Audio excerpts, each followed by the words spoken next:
What does your perfect life look like? How different is it from the life that you have now? And what do these questions have to do with time management? Well, that's what you're about to find out. Hi, my name is Michael Irwin and I'm a time creator.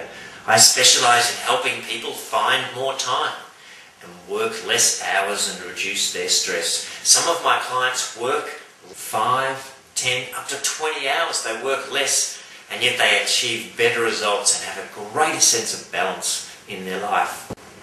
This presentation will be broken down into 4 parts. I'm going to tell you about the 3 biggest time management myths and how they waste and steal your time.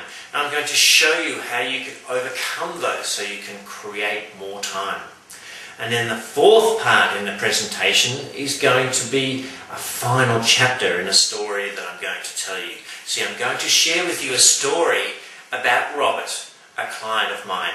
I will introduce Robert shortly and I'll be telling you parts of that story all the way through the presentation. And the final chapter will be in the 4th instalment of this presentation. So let's get started. I'll introduce you to Robert. I met Robert several years ago. He's a client of mine and he shared with me this story. In fact, I was part of his story. Rob is a successful businessman. In his late 30s, short, stocky sort of guy, had many promotions over the years of 15 working years of his life. He really gained a reputation as someone who works hard and he's the go-to man.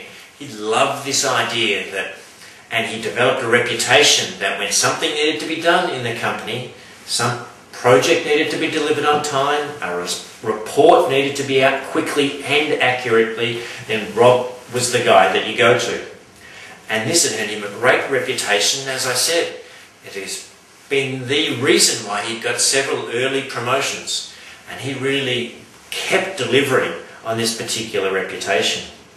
And he has a real sense of conscientiousness at work. One of the reasons he could build this reputation was because of his sense of conscientiousness and because of his work ethic and how hard he was prepared to work to get things done. He really put his heart and soul into it. Now initially that meant, yes, he did work a bit harder. But then as the promotions came along, he worked harder and harder again and longer again.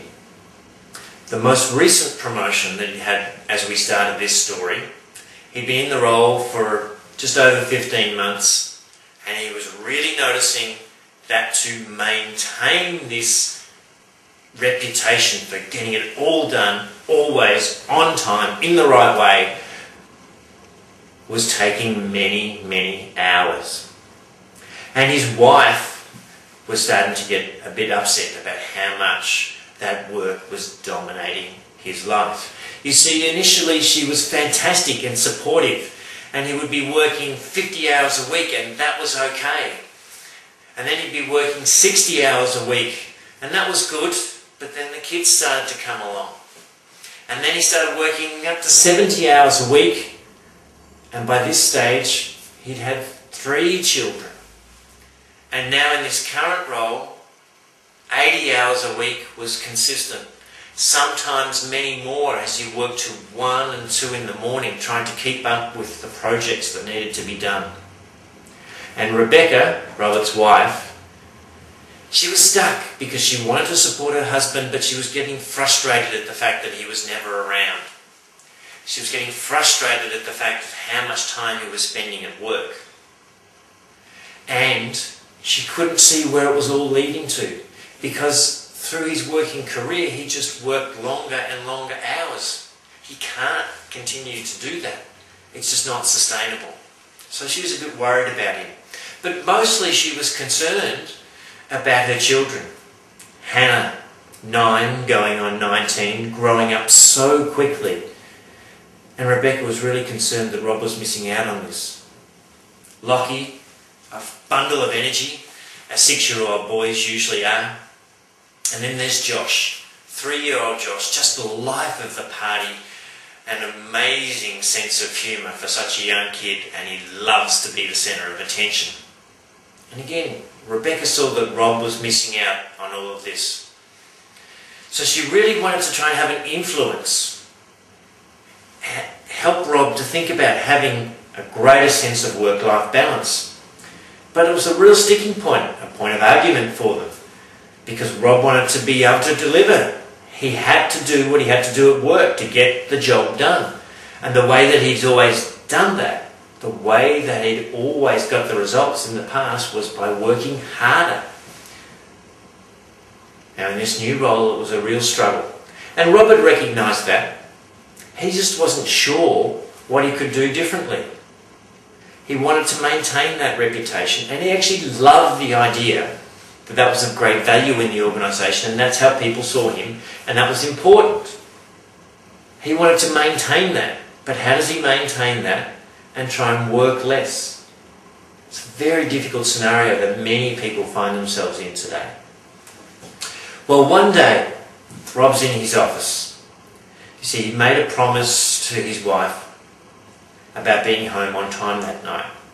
And all of a sudden he hears a booming voice from the doorway. He looks up and he sees a tall guy, slightly balding.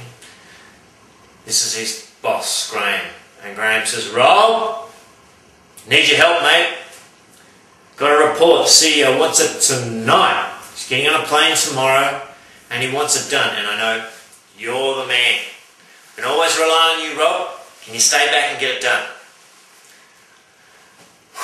Rob sits back in his chair, closes his eyes for a second, looks up at Graham and just nods.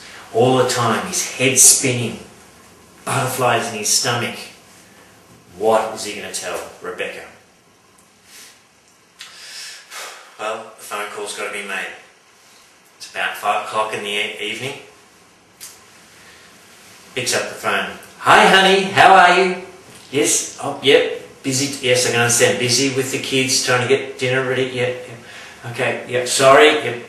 Yep. What time will I be home?" Well, that's the thing. Graham just popped into the office.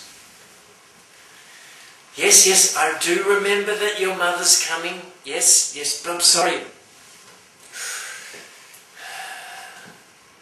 I know I promised, but what can I do? I've got this. I'll make it up to you. I will. Yes, I know I've said that before. Yeah. Rob feels sick to the stomach. But what can he do? He does what he thinks he has to do. The only choice that he sees at this time. He stays back. He gets the report done. He makes sure it's perfect and thorough. Just what the CEO needs. And he goes home. No lights on at all. I'm sure on purpose. And as he quietly crawls into bed, he realises he missed out on the evening. Now, I'll do a little bit more about Rob's story in each of the segments as we go through this presentation. But what I'd like to introduce you to now is the first time management myth.